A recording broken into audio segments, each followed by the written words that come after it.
Γεια σας. Ένα μικρό βιντεάκι σχετικά με την ισορροπία. Για την εσωτερική ισορροπία μιλάμε και το ερώτημα είναι τι είναι εσωτερική ισορροπία.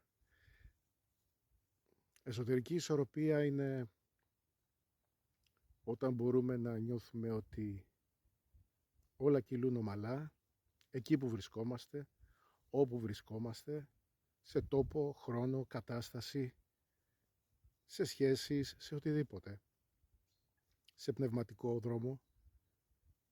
Όταν νιώθουμε λοιπόν ότι όλα ρέουν όπως χρειάζεται για εμάς,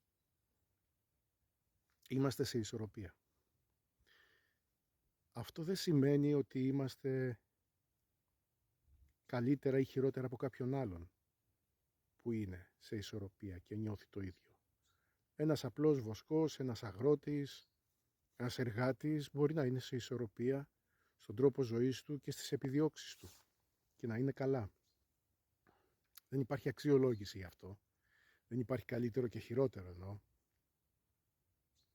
Τώρα υπάρχουν εποχές, όπως είναι η εποχή αυτή του 21ου αιώνα, όπου η ενέργεια είναι τέτοια και οι δυνατότητες και οι συχνότητες τέτοιες που οι αλλαγές είναι συνεχείς ή τείνουν να είναι συνεχείς, σπρώχνουν προς αλλαγές. Σε αυτές τις περιόδους υπάρχει κάτι παραπάνω. Στην πίεση να είσαι εκτός ισορροπίας εννοώ. Γιατί η πίεση να είσαι εκτός ισορροπίας σημαίνει ότι κινείσαι προς κάπου αλλού. Και αυτό που μας πρόχνουν τώρα να κάνουμε, αυτοί που είναι πάνω από αυτό το φυσικό κόσμο, είτε είναι η δημιουργία αυτού του κόσμου, είτε είναι οι ψυχές οι δικές μας, είτε είναι οι πνευματικοί μας διδάσκαλοι ή οδηγοί, είναι να μας πρόξουν να κάνουμε το επόμενο βήμα, αν και εφόσον είμαστε έτοιμοι να το κάνουμε.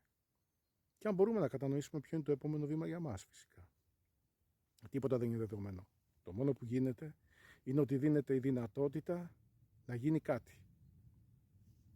Οπότε έχουμε δύο ξεχωριστά πεδία. Το ένα είναι το τελείως ατομικό που υπήρχε και υπάρχει πάντα και είναι σε αυστηρά ατομικό επίπεδο και δεν έχει να κάνει με τις εποχές, αν μπορούμε να το ξεχωρίσουμε τέλος πάντων. Και το άλλο είναι η εποχή γενικά. Αν τα συνδέσεις αυτά τα δύο, είναι ένα μείγμα πιο δύσκολο, πιο έντονο, πιο γρήγορο. Όμως η αλήθεια είναι ότι ο καθένας βρίσκεται εκεί που μπορεί να είναι, εκεί που συντονίζεται να είναι. Δεν είναι κάτι που το αξιολογείς ότι είναι καλύτερα ή χειρότερα. Ζει αυτό που ζει, αντέχει αυτό που αντέχει, αγωνίζεται για αυτό που αγωνίζεται ή δεν αγωνίζεται, απολαμβάνει αυτό που έχει. Είναι εκεί που η ύπαρξή του συντονίζεται. Η διαφορά γίνεται όταν κάποιος βρίσκεται στο μετέχμιο, ακριβώς στο σημείο της αλλαγής. Εκεί δίνεται η βοήθεια, εκεί δίνονται οι προκλήσεις. Η βοήθεια από την άλλη μεριά δεν είναι δεδομένο ότι είναι ευχάριστη. Πολλές φορές η βοήθεια μπορεί να είναι πολύ πολύ δυσάρεστη. Και όταν έχουμε αλλαγές είναι επώδυνες. Σπάνια οι σοβαρές αλλαγές που έχουν να κάνουν με το μέσα μας είναι ευχάριστες. Ευχάριστες μπορεί να είναι εκ των υστέρων. Και τη στιγμή όμως είναι πάντα δύσκολες. Άρα βρισκόμαστε σε μια κατάσταση